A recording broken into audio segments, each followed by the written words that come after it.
Eu acho que foi falado muita coisa boa da escola, daria para escrever um livro, né? Daria para escrever um livro de tantas coisas boas dessa escola. Eu, lógico, evidente, que vou votar sim, estarei presente no dia da homenagem, mas eu esqueci de dizer que a escola também abriu as portas para todas as lideranças da Zona Norte, para que ali na escola nós fizéssemos o mutirão de Natal.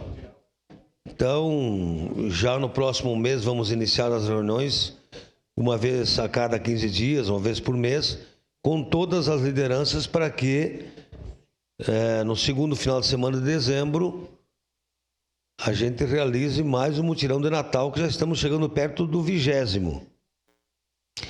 E é um momento ímpar de ver aquela participação das crianças, dos pais, em poder ter uma oportunidade de confraternização no cachorro-quente, a chegada do Papai Noel. Então a escola abriu as portas.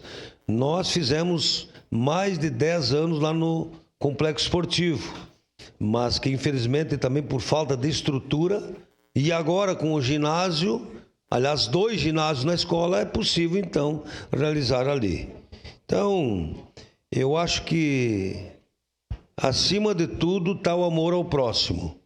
Acima de tudo está o amor ao próximo. Se nós não tivermos amor ao próximo, não se vai a lugar nenhum. E eu percebo, a gente vê que essa escola, através da sua equipe diretiva, pais, tem que melhorar a participação do CPM. Sim, do Conselho Escolar, sim, todas têm que melhorar. Todas. Mas é uma obrigação nossa também. Então, parabéns mais uma vez a Cléa, toda a equipe diretiva, 40 anos de muita coisa boa para uma comunidade. Parabéns. Vereador Pedro, com a palavra.